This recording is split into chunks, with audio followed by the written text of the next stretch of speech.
시간 묵상기도 드리심으로 송년 주일 예배를 하나님께 드리시겠습니다.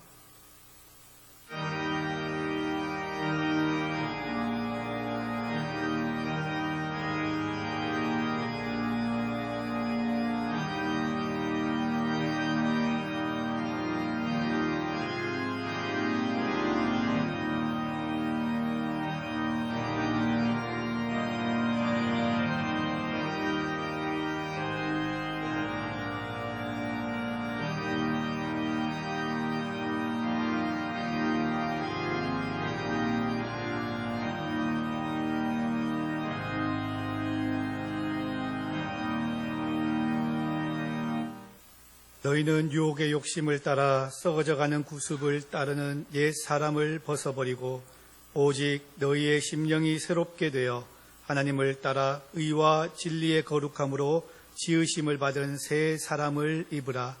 하나님은 영이시니 예배하는 자가 영과 진리로 예배할지니라.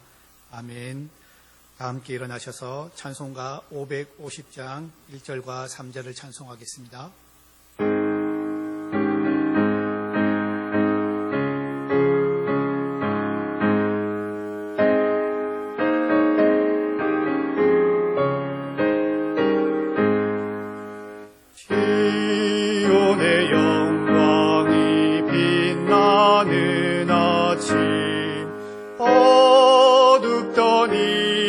땅이 밝아오네.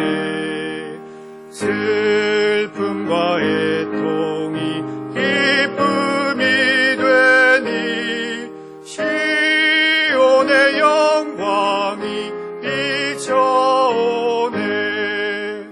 보아라 광야에 화초가 피고 말랐던 시냇물을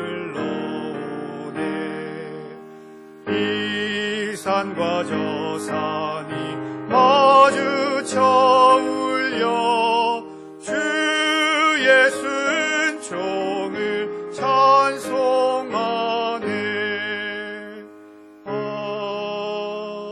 아멘. 교독문 34번 시편 81편을 함께 교독하겠습니다.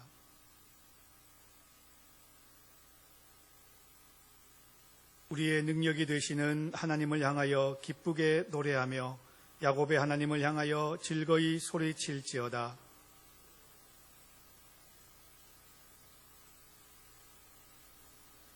초하루와 보름과 우리의 명절에 나팔을 불지어다. 하나님이 애굽 땅을 치러 나아가시던 때에 요셉의 족속 중에 이를 증거로 세우셨도다. 이르시되 내가 그의 어깨에서 짐을 벗기고 내가 고난 중에 부르짖음에 내가 너를 건졌고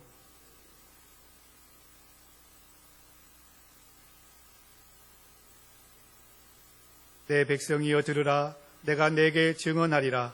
이스라엘이여 내게 듣기를 원하노라.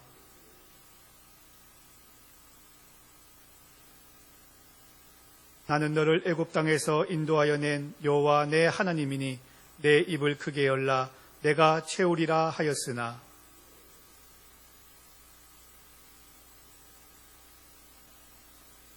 아멘. 거룩하신 하나님, 2020년의 마지막 주일 송년 예배를 하나님께 드립니다.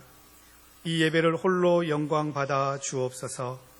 하지만 하나님의 영광을 가린 우리의 모습들이 너무도 많음을 이 시간 고백하며 나아갑니다. 먼저 저희들이 마음을 겸손히 하여 지난 날을 돌아보며 회개합니다. 올 한해는 유난히도 어렵고 힘든 일이 많은 한 해였습니다. 주일마다 성전에 모이지 못하였고 가정에서 비대면 예배를 드리는 날도 많았습니다. 그럴수록 더욱 정신을 가다듬고 믿음을 지켰어야 했는데 저희들은 오히려 어쩔 수 없는 환경을 핑계 삼아 신앙의 나태함에 몸을 맡겼습니다. 가정과 일터에서 하나님께서 허락해 주신 1년의 날들을 충실하게 채우지 못했습니다. 힘들다는 이유로 지쳤다는 핑계로 세월만 허송했던 저희들의 어리석음을 깨닫습니다. 주님, 회개하오니 우리의 모든 죄와 허물을 용서하여 주옵소서. 회개하는 저희에게 다시 한번 은총을 베풀어 주셔서 새 마음과 참된 소망을 품고 한 해를 마무리할 수 있게 인도하여 주옵소서. 이 시간 하나님과 나만 아는 은밀한 죄를 진실한 마음으로 고백하고 참회하는 마음으로 기도하겠습니다.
통회하는 자들에게 사죄의 말씀을 주셨습니다.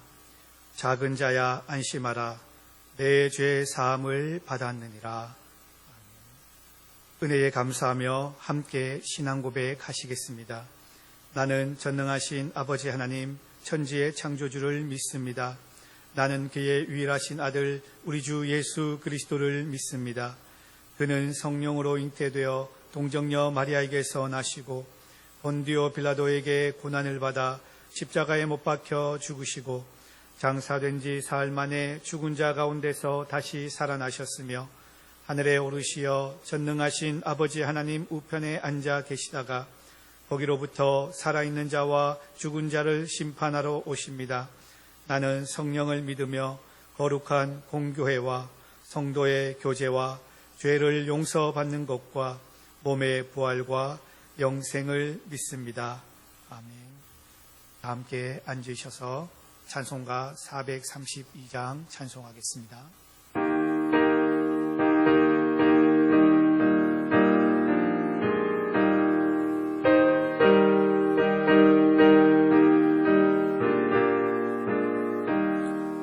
큰 물결이 설레는 어두운 바다 저 등대의 불빛도 희미한데 이 풍랑에 배저 항해하는 이 작은 배 사공은 주님이라.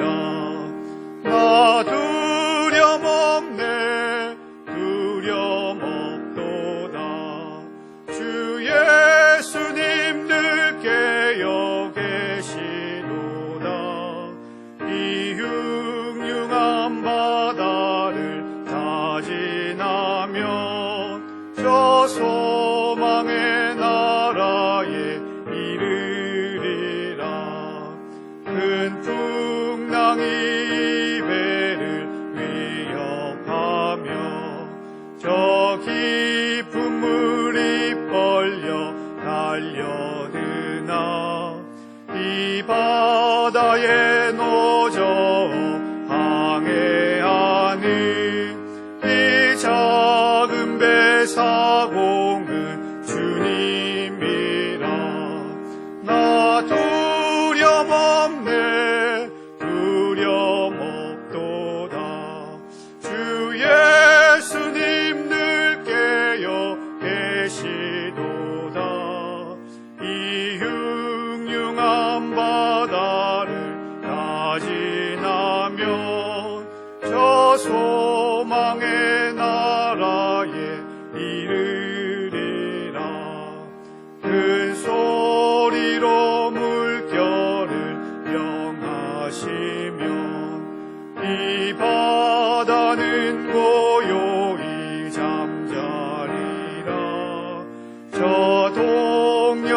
시원하게 밝아올 때 나 주 함께 이 바다 건너가리.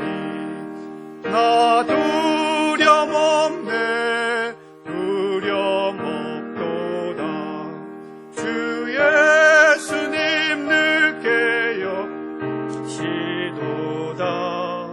이 흉흉한 바다를 다 지나면 저 소망의 나라에 이르리라. 권대원 장로님 기도하시겠습니다.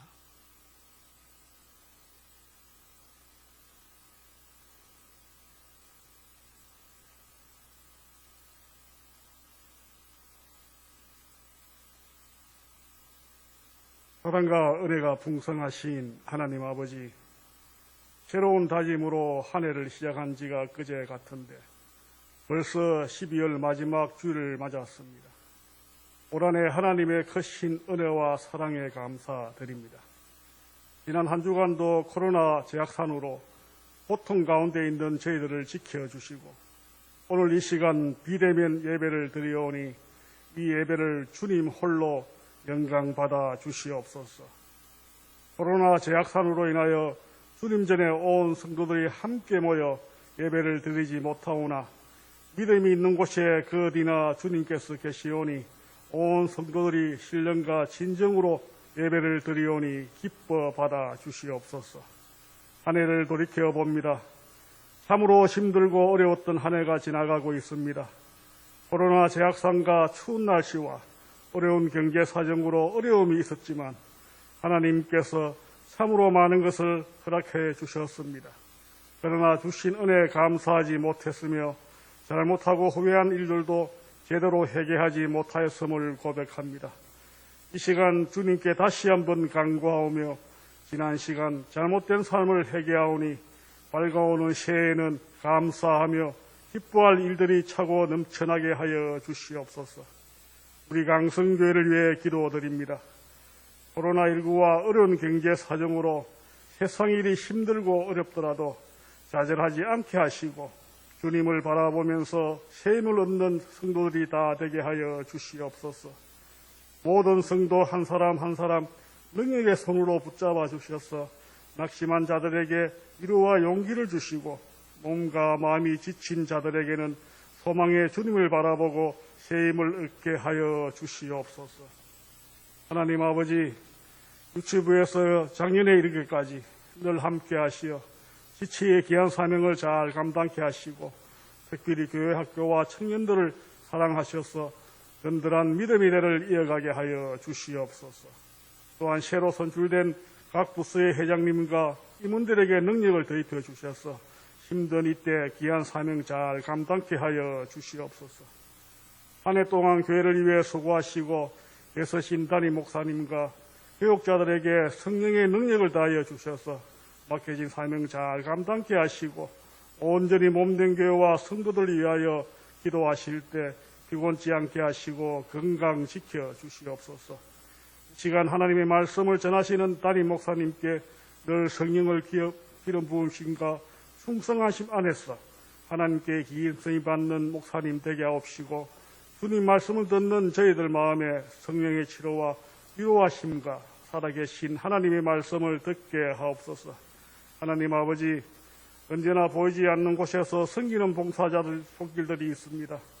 주님의 은혜를 다하여 주셔서 기쁨이 충만케 하시고 그들의 가정과 직장, 사업장에 어려움이 없게 하여 주시옵소서. 특별히 가족 가운데 아픈 몸으로 올 한 해를 보내며 새해를 맞이하는 이들이 있다면 이들에게도 큰 축복을 주셔서 하루빨리 건강이 회복되게 하옵소서. 오늘 코로나로 인해 예배를 함께 하지 못하고 온라인으로 함께하는 성도들에게도 어디서나 피곤치 않고 건강한 모습으로 함께 예배할 수 있는 그날이 속히 오기를 간절히 기도드립니다. 이 모든 말씀 예수님 이름으로 기도드립니다.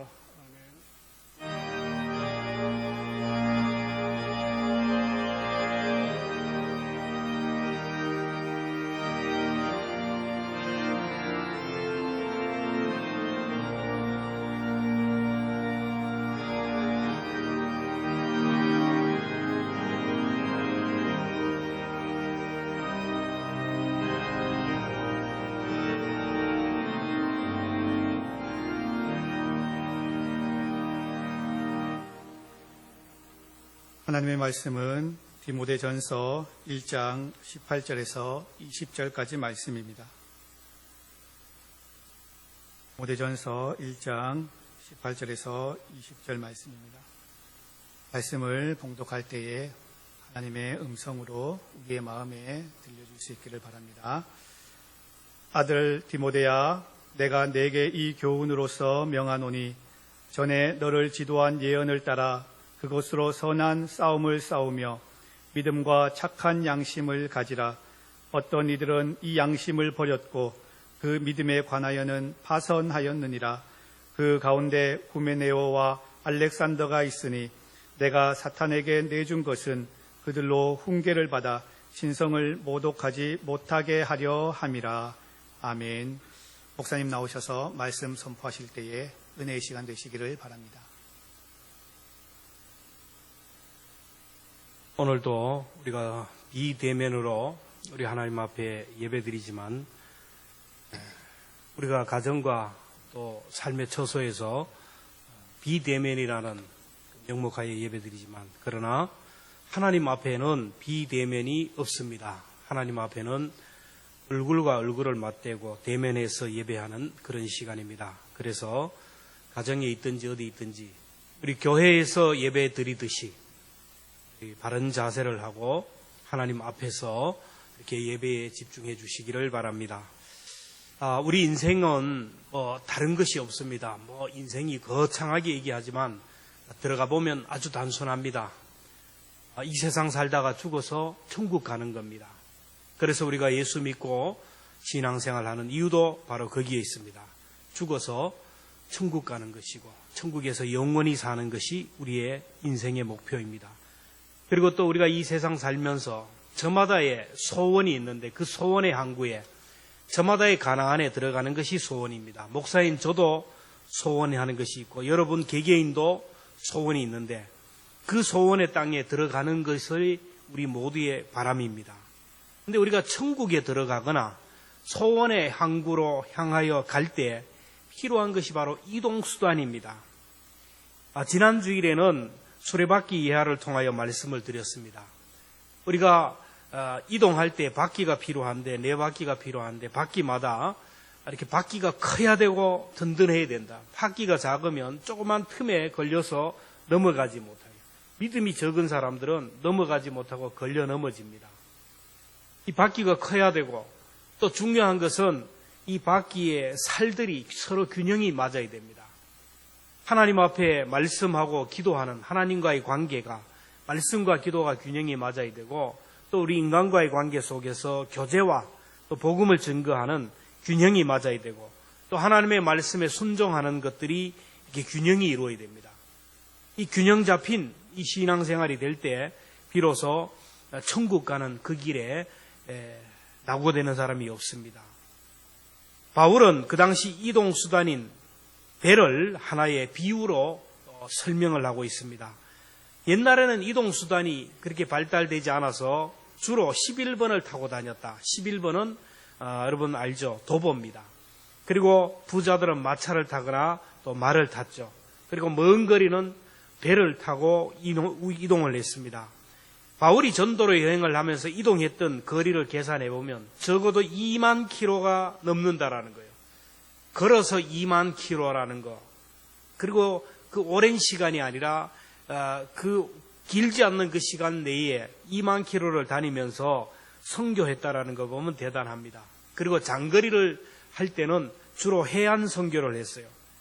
선교학에서 해안 선교와 내륙 선교가 있는데 내륙 선교는 내륙 깊은 곳에 들어가서 위험을 감수하고 들어가는데 여기에는 별로 선교의 효과가 별로 없습니다.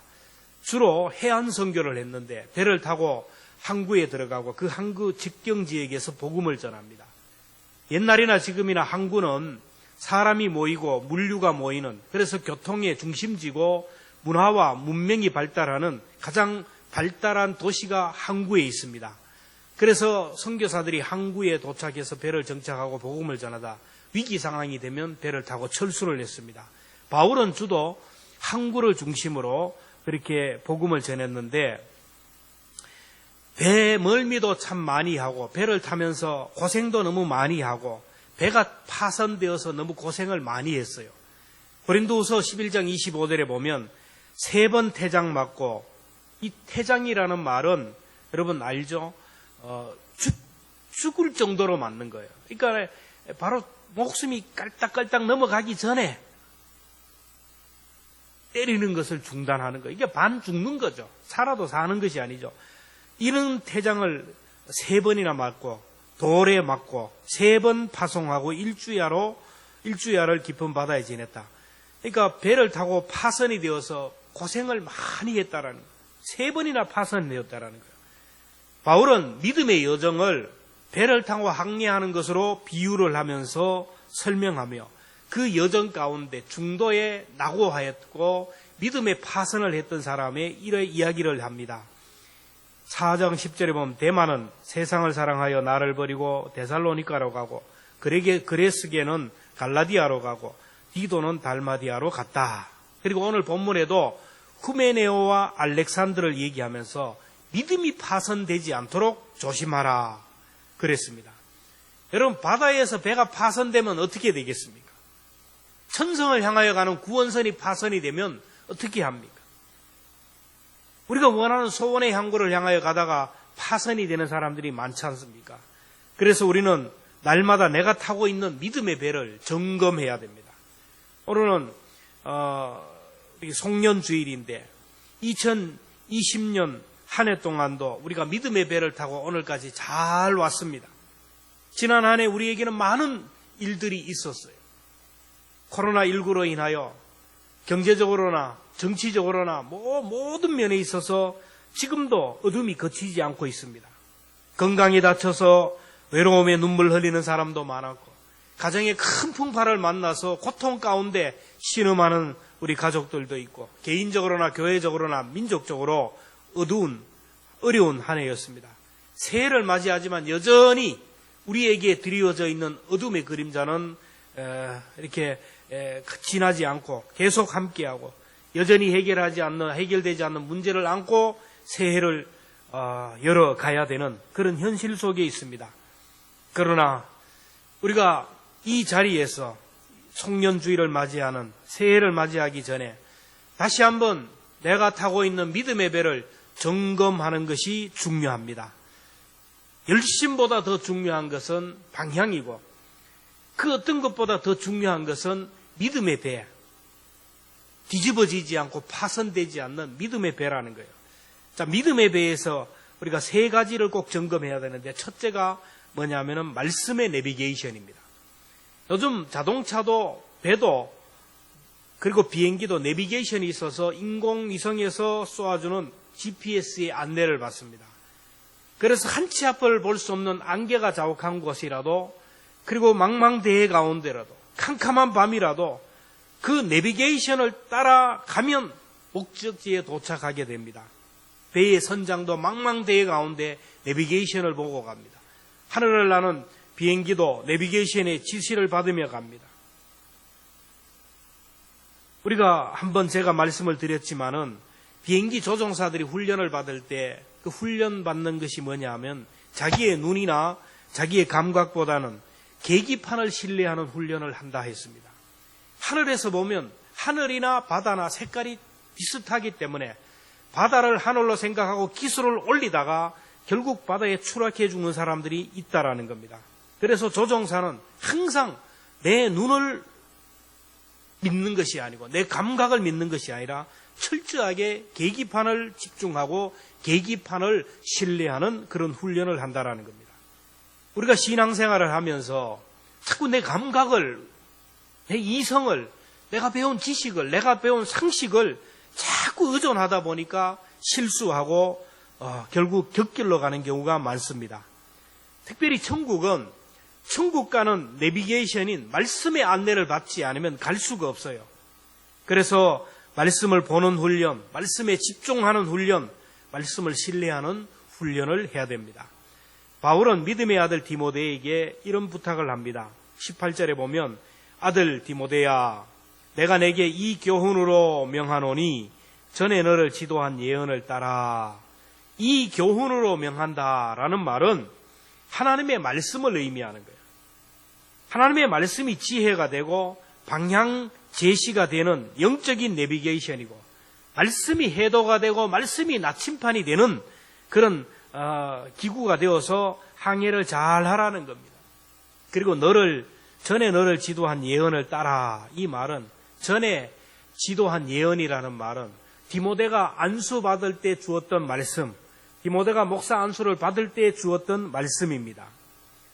에베소 교회의 성도들은 처음에는 말씀 따라 잘 자랐는데 시간이 지나면서 어느 순간부터 교회 안에 들어온 다른 거짓 선지자들이 전하는 다른 복음, 다른 믿음을 따라갔어요. 여러분, 다른 것이라는 것은 다 한 80% 같은데 20%가 달라요. 한 90%는 같은데 10%가 달라요. 다른 믿음이에요. 다른 복음을 전하니까 거기에 사람들이 미혹이 되어서 성도들이 흔들리기 시작하고 교회가 흔들리기 시작하고 믿음의 파선을 하는 사람이 생겼어요. 그래서 믿음의 아들 디모데를 보내면서 에베소 교회 성도들의 믿음의 배를 점검하고 우리 성도들의 믿음의 배를 점검해서 바른 믿음, 바른 복음을 가지고 살라고 했습니다. 디모데전서 1장 3절 4절 보면 내가 마게도니아 갈 때에 너를 권하여 에베소에 머물라 한 것은 어떤 사람들을 명하여 다른 교훈을 가르치지 말며 신화와 끝없는 족보에 몰두하지 말게 하려 함이라. 옛날이나 지금이나 교회 안에는 꼭 보면 다른 복음을 전하는 사람이 있어요. 다른 믿음을 전하는 그런 사람들이 있어요. 그래서 신화와 족보에 몰두하는 사람이 있다는 거예요. 옛날에는 어떻게 했는데, 과거에는 어떻게 했는데, 그러면서 이상하게 신비한 것을 얘기하고 막 이렇게 합니다. 그래서 교회에 있을 때 사람들은 말씀을 읽고 듣고 이렇게 잘하지만은 믿음이 작동하는 것 같아요. 교회 안에 있을 때는. 근데 교회를 나가는 순간부터 믿음이 고장이 나고 말씀이 작동되지가 않아요. 세상으로 나가는 순간 말씀을 교회에 내려놓고 나가는 거예요. 왜? 이 말씀을 가지고 나가면, 말씀으로 삶을 적용하고 말씀으로 세상에 나가 살면 내가 불편한 것이 너무 많고 손해보는 것이 너무 많고 힘들어요. 그래서 주일날 교회 들어올 때만 말씀을 붙들고 나가는 순간 말씀을 내려놓고 멋대로 살아가는 거예요. 무엇을 결정할 때도 중요한 일이 있을 때 말씀이 작동이 돼야 돼요. 정말 앞뒤가 헷갈리고 좌우가 헷갈릴 때는 내비게이션이 작동이 되고 봐야 되는데, 결정적일 때 말씀이 작동돼야 되는데 말씀이 작동 안 되고 내 이성이 반짝반짝, 내 생각이, 내 경험이, 사람의 말이 작동이 되니까 결국에는 잘못된다라는 거예요. 그래서 우리는 순간순간 내 삶 속에 말씀이 작동될 수 있도록, 말씀이 먹힐 수 있도록, 말씀의 영향력이 나타날 수 있도록 해야 돼요. 이것이 정말 하나님의 뜻인가? 이것이 정말 하나님의 말씀인가? 이것을 생각해야 하는데, 입으로는 주여 주여 하면서 삶 속에 들어가 보면 주가 없고 내가 자꾸 나오는 거예요. 그래서 내 말씀의 내비게이션을 따르지 아니하고 나여 나여 하는 사람은 천국에 못 간다라는 거예요. 여러분, 교회 다닌다고, 주일마다 예배 드린다고 청성을 향하여 간다고 착각하면 안 돼요. 지금은 다 같은 것 같습니다. 결정적인 순간에 완전히 목적지가 달라져요. 마태복음 7장 21절에 보면 나더러 주여 주여 하는 자마다 다 천국에 들어갈 것이 아니요 다만 하늘에 계신 내 아버지 뜻대로 행하는 자라야 들어간다. 왜 사람들이 말씀대로 못 살까요? 하나님의 능력을 못 믿기 때문에, 전능하신 하나님의 능력을 못 믿어서, 내가 이 말씀대로 살면 손해될 것 같아, 내가 이대로 살면 안 될 것 같아. 근데 나에게 말씀하시는 하나님이 전능하신 하나님이고 천지를 창조하신 생사화복을 주관하시는 하나님의 말씀이라고 믿는다면, 그분이 나를 사랑해서 주시는 말씀이라고 믿는다면 순종할 수밖에 없어요. 근데 그게 안 믿어지니까, 이게 안 믿어지니까 못하는 거예요. 결국 내 방법, 내 생각, 내 경험을 따라 하는 겁니다. 여러분, 천국은 인간적인 방법으로 사람의 힘과 능력으로 가는 것이 아닙니다. 하나님의 의로, 하나님의 방법으로, 하나님의 말씀으로 가는 거예요. 그래서 시편 119편 105절에 보면 주의 말씀은 내 발의 등이요 내 길의 빛이니이다. 여러분, 새해에 여러분의 삶 속에, 가정 속에, 직장과 사업터 속에 말씀이 작동되는 한 해가 되기를 축원합니다. 하나님의 말씀이 영향력이 드러나고 이 말씀에 이끌려 살아갈 때 우리가 천성을 향하여 올라갈 수 있고 내 믿음의 배가 파손되지 아니하고 우리의 소원의 항구로 들어갈 수가 있어요. 둘째로 믿음의 배에서 중요한 것은 양심의 내비게이션이 작동돼야 돼요. 19절에 보면 믿음과 착한 양심을 가지라. 어떤 이들은 이 양심을 버렸고 그 믿음에 관하여서는 파선하였느니라. 양심을 버리는 사람 보면 여러분 다 포기가 되잖아요. 지금 뭐 장관 청문회를 하고 막 하지만은 그 뭐 양심을 저버린 행동들이 막 나오니까 결국에는 낙오될 수밖에 없어요. 그걸 누르고 강행하지만은 결국 끝이 안 좋아요. 양심을 버리는 것은 인간됨을 포기하는 것이고 믿음의 배가 파손되는 거예요. 양심을 원어로 수네이데이시스라는 말인데 함께라는 순이라는 말과 안다라는 에이데스가 합쳐져서 합쳐져서 이루어진 거예요. 함께 안다. 뭘? 함께 나만 아는 게 아니고 하나님이 함께 아는 지식, 하나님이 함께 아는 그런 양심이라는 거예요. 그래서 영어로는 concerns라는 말, concerns. 이 말은 con과 science가 합쳐진 말인데 직역하면 함께 얻어진 지식이다. 양심은 내가 공부해서 얻은 것이 아니고 태어나면서부터 선천적으로 하나님이 함께 주신 얻어지시는 지식이에요. 하나님이 인간을 만들 때 하나님의 형상으로 만드는데 그 속에 양심이라는 참된 지식이 작동되어 있어요. 그래서 짐승에게는 양심이 없어요. 사람에게만 있어요. 동물들이 남의 새끼를 잡아먹으면서 아이고 미안해서 어떡하나 양심의 가책이 없어요. 사람만이 양심의 가책을 받아서 괴로워합니다. 그런데 오늘 본문에 보면 양심을 얘기하면서 착한 양심이라. 양심은 양심이지 굳이 착한 양심이라고 한 이유가 뭘까요? 착하지 못한 양심이 있고 거짓된 양심이 있고 악한 양심이 있다라는 거예요. 성경은 이런 양심을 화인을 맞은 양심이다 이렇게 표현합니다. 디모데전서 4장 1절 2절을 보면 어떤 사람들이 믿음에서 떠나 미혹하는 영과 귀신의 가르침을 따르리라 하셨으니 자기 양심이 하인을 맞아서 외식함으로 거짓말한 자들이라. 사탄이 우리를 공격할 때 그 양심에다가 사탄이 활을 쏴요. 활 끝에 아주 독을 넣어가지고 이상한 약품을 넣어가지고 사람에게 양심에다가 화살을 쏘기 때문에 그 양심에 사탄의 화살을 맞은 사람은 양심이 마비가 되고 양심이 변질이 되고 양심이 부패하고 타락하게 돼요. 이 양심이 예수님을 메시아를 십자가에 못 박아 죽였어요. 그 당시 유대인들은 하나님을 위한다고 하나님이 일이라고 생각하면 메시아를 죽였어요. 근데 그 양심이 타락한 양심이었어요. 이런 양심이 믿는 자들을 핍박하고 교회를 핍박합니다. 양심이 고장나면 결국 목적지에 도달하지 못합니다. 그래서 성경은 말씀합니다. 착한 양심으로만이 천국에 갈 수 있고 착한 양심으로만이 소원의 땅에 들어갈 수 있다. 착한 양심이란 성령으로 거듭난 양심, 중생한 양심이에요. 로마서 9장 2절에 보면 내 양심이 성령 안에서 나와 더불어 증거한다.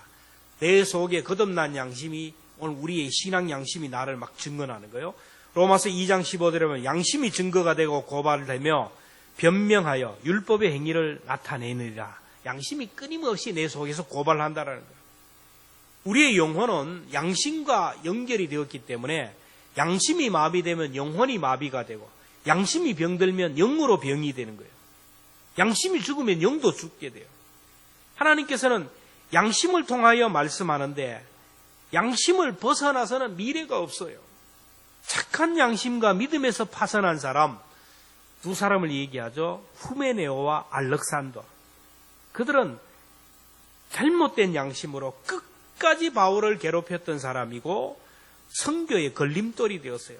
얼마나 선교에 걸림돌이 되고 바울에게 힘들게 했는지 바울이 임종 전에 하나님이 갚아주실 것이라 바울이 임종 전에 몇 가지 부탁을 했죠. 디모데에게 두루마리 성경책을 가지고 오라. 이제 감옥에 갇혀 죽을 날이 다가오는 걸 알고 믿음의 아들 디모데에게 그 성경책을 가져오라. 두루마리를 가져오라. 또 하나 마가를 데려오라. 마가는 선교하다가 결국 중도 1차 전도 여행을 하다가 자기 고집을 부리다가 선교지에서 이탈해가지고 바울이 그 이후로는 마가를 내쳤어요. 이런 사람하고는 안 된다. 그래서 마가와 관계가 안 좋았어요. 근데 그 마가를 데려오라 그랬어요. 화해하려고. 그러면서 그 죽음 전에 뭔 말을 합니까? 디모데후서 4장 14절에 보면 구리 세공업자 알렉산더가 내게 화를 많이 입혔음에 주께서 그 행한 대로 그에게 갚으시리니. 여러분, 한 사람이 죽으면서 그것도 보통 사람이 아니고 자기의 어떤 그 성공 출세를 위해서 한 것이 아니고 복음을 위하여 하나님의 나라를 위하여 일생을 일했던 목회자 바울이 죽으면서까지 생각날 정도의 사람이었다면 그 인생은 실패하는 인생이에요. 오늘날 사이비 이단들의 공통점이 무엇인지 아세요? 분별력을 가져야 돼요.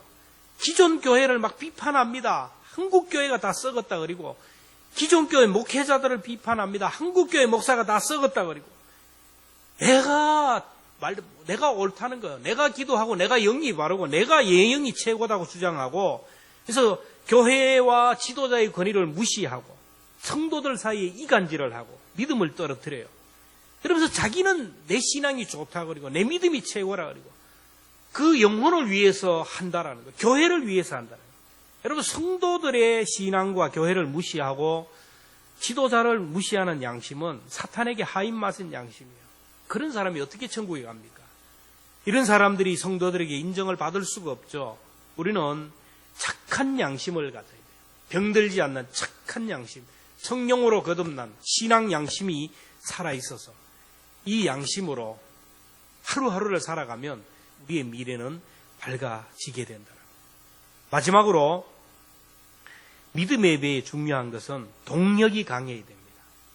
이것을 선한 싸움으로 비유를 했어요. 자동차도 크기에 따라서 마력이 달라요. 배도 크기에 따라서 동력이 다르고 투입되는 에너지가 달라요. 동력이 커야 장거리를 갈 수 있고 장거리를 가는 비행기나 아니면 배에는 드럼통으로 막 기름이 엄청나게 들어가 있어요. 동력이 작동될 때 에너지가 끊임없이 공급될 때에 배가 이동을 하는 거예요. 천성을 향하여 올라가는 우리 믿음의 배에 있어서 동력이 중요하고 에너지가 공급이 되어야 되는데 성경은 이 동력과 에너지를 뭐냐면 열심으로 표현하고 선한 싸움으로 표현했어요. 믿음의 경주를 할 때 전투하듯이 피 흘리기까지 싸우라는 거예요. 오늘 본문에 보면 8절에 보면 아들 디모데야 내가 내게 이 교훈으로 명하노니 전에 너를 지도한 예언을 따라 그것으로 선한 싸움을 싸우며 천국에 들어가기 위해서는 우리의 소원을 이루기 위해서는 힘써서 안 되고 열심 정도로 안 되네. 전투하듯이 치열하게 싸워야 된다. 천성에 가기 위해서는 대가를 지불해요. 대가 지불. 시간과 땀과 눈물과 이 선한 싸움이 있어야 돼요. 대가를 지불하는 것을 성경은 선한 싸움이라고 합니다. 바울은 자신의 인생을 한마디로 믿음의 선한 싸움이었다고 했습니다. 디모데전서 6장 2절에 보면 믿음의 선한 싸움을 싸우라. 영생을 취하라. 믿음의 선한 싸움, 동력을 가지고 열심을 내고 전투하듯이 가야 영생을 취한다라는 거예요. 이를 위하여 내가 부르심을 받았고 많은 증인 앞에서 선한 증언을 하였도다. 디모데후서 4장 7절 이하에도 보면 나는 선한 싸움을 싸우고 나의 달려갈 길을 마치고 믿음을 지켰으니 이제후로는 나를 위하여 의의 면류관이 예비되었으므로 주 곧 의로우신 재판장이 그날에 내게 주실 것이라. 선한 싸움을 싸웠다라. 항해를 하는 사람은 생풍나움과 싸워야 됩니다. 반복되는 지루한 일상과 싸워야 돼요. 인간관계에서 오는 갈등과 싸워야 됩니다. 게으름과 나태함과 싸워야 돼요. 사탄과 싸워야 돼요. 믿음으로 살고 말씀대로 살고 양심을 지켜 사는 것은 치열한 싸움이 있어야 돼요. 학문에는 왕도가 없다 이 말을 합니다. 학문 공부하는 데는 특별한 요령이나 기술이 없다. 공부는 엉덩이로 한다라는 말이 있지 않습니까? 요령이 없어요. 그저 성실해야 된다라는 거예요. 하루하루 매 수업 시간마다 그 집중해서 듣고 공부를 해야 되고 매일매일 주어진 과제를 최선을 다하여 풀어야 되고 내일을 미루지 말고 예습 복습을 철저히 하면서 정해진 시간에 의자에 앉아서 그날 주어진 과제를 잘 감당하며 가면 3년이 지나고 6년이 지나면 내가 원하는 학교에 들어가 있는 것을 내가 보게 되고 내가 원하는 직장에 들어가 있는 것을 내가 발견하게 된다는 거예요. 신앙생활도 마찬가지입니다. 정해진 시간마다 교회에 와서 하나님을 향하여 서는 것이 중요합니다. 매일매일 말씀을 읽고 기도하고 하나님이 나에게 주신 신앙 양심을 지키고 살다가 보면 어느 순간에 하늘나라의 황금길을 거니는 내 모습을 보게 될 것이고 이 땅에서 내가 원하는 그 소원의 땅에서 간증하는 것을 보게 될 것입니다. 이 말씀을 맺겠습니다. 우리가 배를 타고 배를 타고 여행을 많이 해본 들은 알겠지만 배가 항해를 하다가 항구에 들어가기 전에 보면 저렇게 작은 배들이 나오는 걸 봐요. 그게 뭐냐면은 도선배인데 기다리다가 선장은 서행을 하다가 그 작은 배에서 탄 승선하는 도선사에게 키를 맡깁니다. 그러면 도선사는 큰 배를 항구 안으로 무사히 이렇게 인도합니다. 왜냐하면 수심이 깊은 바다에서는 되지만 항구까지 들어가는 그 길에는 수심이 낮은 데도 있고 암초가 있는 것도 있고 복잡한 길이고 위험한 길입니다. 그래서 아무나 가다 보면 안 되는 거예요. 그래서 그 길을 손바닥 금보듯이 잘 아는 도선사에게 키를 맡기며 이렇게 운행하여 갑니다. 그리고 항구에서 나올 때도 마찬가지입니다. 도선사가 그 항구에서부터 안전한 바다까지는 잘 운행해 와가지고 그리고 선장에게 키를 맡깁니다. 우리의 인생도 마찬가지입니다. 우리가 태어나서 어릴 때 우리의 인생의 항로를 처음 시작할 때 항구를 벗어날 때는 부모님이 선생님이 믿음의 멘토가 그 삶을 인도해요. 그 어린 나이 때 어릴 때 믿음의 부모 믿음의 멘토가 그렇게 중요한 거예요. 잘 안내를 해야 되는데 태어나면서부터 보니까 부모님이 선생님이 이런 열악한 환경에 태어난 아이들은 처음부터 파선하고 넘어져서 인생이 힘들게 돼요. 그래서 우리는 우리 자녀들에게 후손들에게 그들의 믿음이 자랄 때까지는 정말 멘토가 되어서 도선사가 되어서 잘 안내해 줘야 돼요. 인생의 초반기 우리 신앙적으로 미숙한 사람들 위험에 노출되어 있어요. 그래서 우리가 그들을 잘 안내를 해줘요. 새가족이 등록하면 정착을 잘 할 수 있도록 적어도 1년은 옆에서 인도해줘야 돼요. 그러다 어느 정도 성숙하고 성장되면 내 인생의 배를 내가 운행을 하게 됩니다. 지금 코로나로 인하여 공동체 예배가 중단되고 교회에서 교제하고 사역하는 모든 것이 중단이 되었어요. 공동체의 도움을 받으면서 신앙생활을 했는데 이제는 개개인이 하나님 앞에 나가는 하나님 앞에 서야 되는 그런 때를 만났습니다. 개인적으로 하나님 앞에 서서 예배하고 하나님과 소통하는 사람들은 이 코로나가 문제가 없어요. 상황이 문제가 안 돼. 언제나 개인적으로 하나님을 만나고 하나님의 일을 대면하기 때문에 그런 훈련이 안 된 사람은 다 무너집니다. 예배도 기도도 아무것도 안 돼. 완전히 불신자들과 똑같이 되는 거예요. 앞으로 전염병이 또 다른 전염병이 올지도 모르고 우리 하나님 앞에 언제까지 이렇게 공동체로 예배드려야 될지 모릅니다. 어차피 우리는 마지막에 하나님 앞에 설 때는 개인적으로 서야 돼요. 의사도 가족도 함께하지 못하지만 우리 하나님 앞에 개인적으로 사망의 음침한 골짜기를 지나서 하나님 앞에 서야 되는데 그 하나님 앞에 설 준비를 오늘 여기서 해야 돼요. 매 순간순간마다 하나님 앞에 예배하고 개인이 믿음의 배를 점검하고 운행을 해야 됩니다. 매일 개인적으로 하나님의 말씀을 읽고 매일 묵상하며 성경을 읽어야 돼요. 집에서 기도하면서 하나님 앞에 서야 되고 하나님의 뜻을 물어보고 하나님의 음성을 들으면서 하나님과 대면하면서 내 믿음의 배를 점검해야 됩니다. 힘들지만은 주일과 수요일 온라인으로 예배를 드려야 돼요. 구역별로 서로 연락해서 예배를 드렸는지 안 드렸는지를 확인하는 것이 필요해요. 예배를 드린 사람과 드리지 않는 사람은 그 미래가 달라질 수밖에 없어요. 그래서 구역 식구들, 구역장 권찰님들은 구역별로 연락해서 잘 계시냐고 물어보고 또 예배 드렸냐고 물어보고 그렇게 점검을 해야 됩니다. 우리들이 인생 예배, 믿음의 배를 운행하면서 언제나 세 가지가 꼭 작동이 되어야 됩니다. 내 인생의 배에서 말씀의 내비게이션이 작동되어야 됩니다. 말씀이 내 속에 통해야 되고 말씀이 내 삶에 적용이 되어야 되고 말씀이 내 삶에 영향력이 나타나야 돼요. 이게 없이는 천국 못 가는 거예요. 둘째는 하나님이 내게 주신 양심, 부패하지 않는 깨끗한 양심, 이 양심이 나를 인도해야 돼요. 그리고 중요한 것은 우리가 그 목적지를 향하여 갈 때 열심을 내야 돼요. 애쓰고 수고함이 있어야 됩니다. 피 흘리기까지 싸우는 투쟁이 있어야 된다는 거예요. 최선을 다해야 됩니다. 그리고 우리가 인생을 살다 보면 너무 힘들고 어려울 때가 있어요. 그러나 걱정하지 마세요. 힘들고 어려울 때에 주의 이름을 부르면 어느 순간에 우리 인생의 선장이 되신 도선사가 되신 주님이 오셔서 내 인생의 배를 붙들어줘요. 이렇게 인생 살다가 마지막에 내 생명이 끝나는 날 그날이 되면 사망의 음침한 골짜기를 지나야 될 때 주의 이름 부르면 주님이 오셔서 내 손을 다 붙들으셔서 요단강을 건너서 천국으로 인도해 주실 겁니다.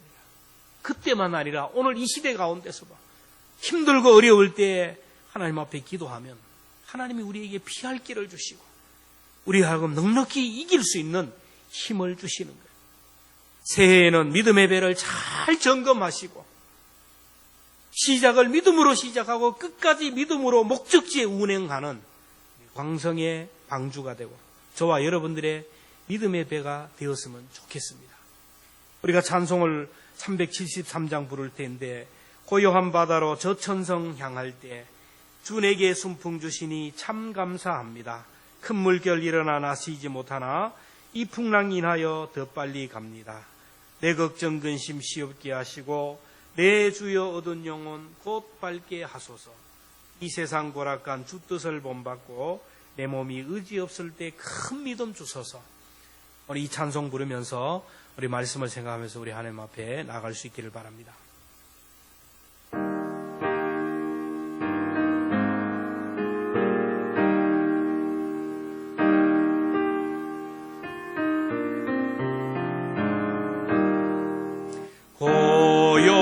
고요한 바다로 저천국 향할 때 주 내게 순풍 주시니 참 감사합니다.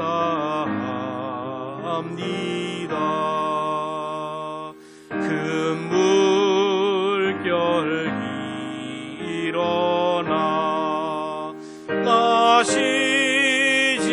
못하나 이 풍랑으로 인하여 더 빨리 갑니다. 내 걱정 근심을 시없게 하시고 내 주여 얻은 영혼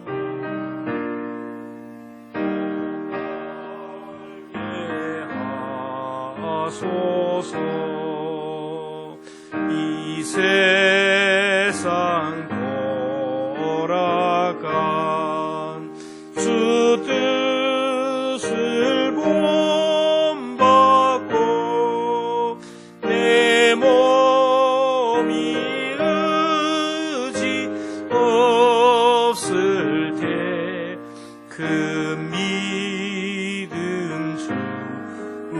이 세상 보락간 이 세상 돌아간 주 뜻을 본받고 내 몸이 의지 없을 때 그 믿음 주소서.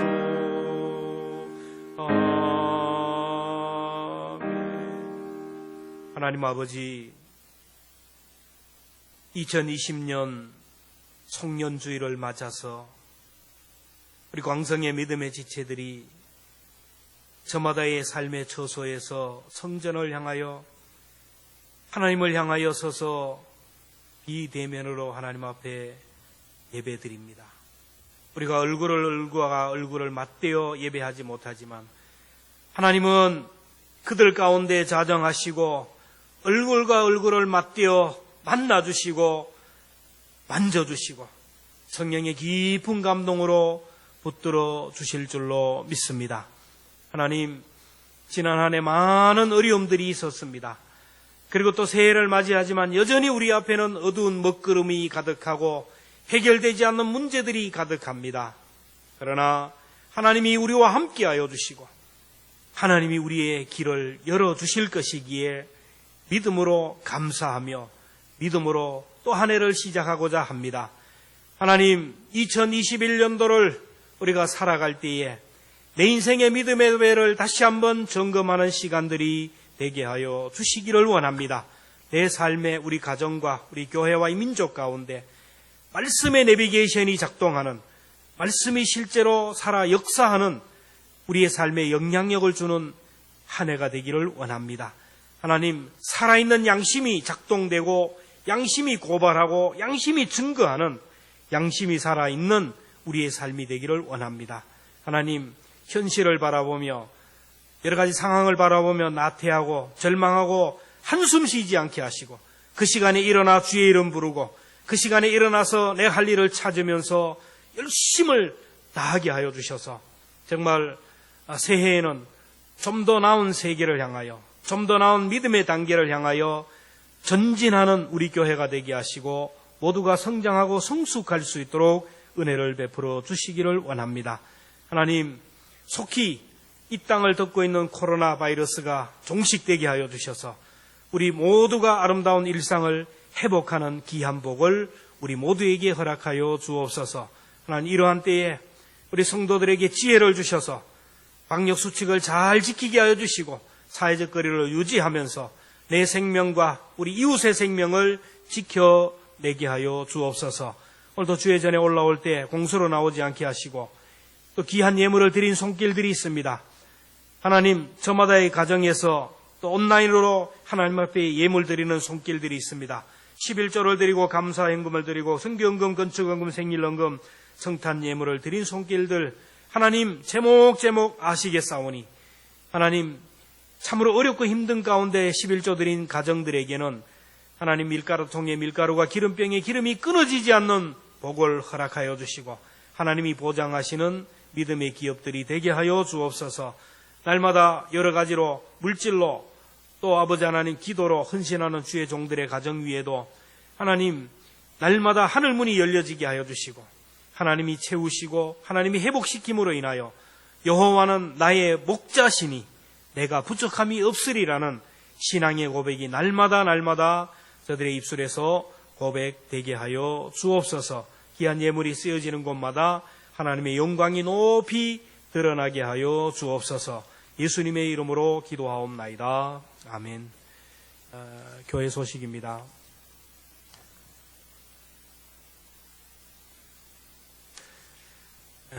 오늘은 송년주일입니다. 송년주일, 성탄주일, 성탄절, 송년주일, 신년주일, 교회 명절이 이렇게 비대면으로 한국교회가 드려지는데 다시는 이런 일들이 일어나지 않도록 우리가 깨어 기도하면서 하나님 앞에 기도해야 될 줄로 압니다. 그리고 앞으로 또 우리 한치 앞을 모르는 그런 시대에 살아가는데 우리가 옛날을 그리워하며 또 그날이 오기를 기도하지만 앞으로 어떤 상황이 올지 모르니까 우리 개개인이 한 사람 한 사람이 믿음으로 하나님 앞에 서는 훈련 잘하게 하시고, 구역별로 서로 독려해서 안부 물으시고, 또 한 사람 두 사람 모여도 저마다 하나님 앞에 나가서 예배하는 그 시간을 우리가 서로 점검하면서 믿음의 배를 점검 잘 할 수 있기를 바랍니다. 송구 영신 예배는 코로나19로 인해 생략하고요. 수요일 저녁에 7시 30분에 예배를 드리겠습니다. 온라인으로 예배를 드리면 좋겠습니다. 홈페이지로 들어가셔서 예배를 드리면 되고요. 그리고 우리 박경환 집사님 모친이 넘어져서 고관절 수술을 해야 된다고 합니다. 다음 주 화요일 정도 되는데 위에서 기도 많이 해 주시기를 바랍니다. 아까도 기도했지만 우리 방역수칙 잘 지키고 사회적 거리를 잘 유지하면서 이 어려움을 잘 우리가 함께 넘어갈 수 있기를 바랍니다. 우리 이럴 때일수록 하나님 주신 은혜가, 하나님 주시는 복이 있다는 것을 기억하며 끝까지 소망 가운데 주님의 얼굴을 구하는 우리 모두가 되기를 바랍니다. 우리 다 함께 자리에서 일어나셔서 384장 1절 찬송하겠습니다.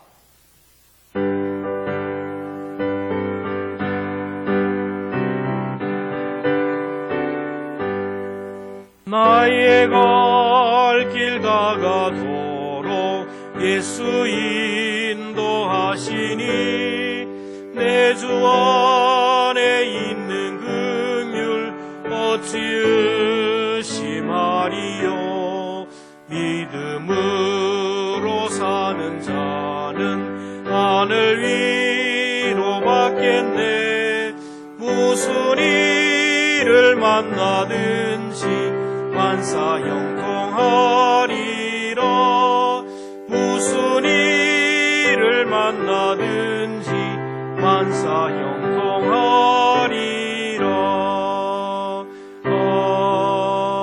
아멘. 지금은 주 예수 그리스도의 은혜와 하나님 아버지의 그 놀라우신 사랑하심과 보혜사 성령님의 감동, 감화, 교통하심이 지금까지 베풀으신 에베네셀의 하나님께 감사하며 또 새해 하나님 주실 은혜를 기대하며 오늘 여기에서 믿음의 배를 점검하며 하나님이 원하시는 약속의 땅을 향하여 나아가는 우리 광성의 모든 믿음의 권속들 머리머리 위에 그분들이 가슴에 품고 간절히 기도하는 기도의 제목들과 사랑하는 직장과 또 사업터, 우리 사랑하는 가족, 후손들, 그리고 피로 값주고 세우신 우리 교회와 이민족 가운데 지금부터 영원토록 함께 하시기를 축원하옵나이다.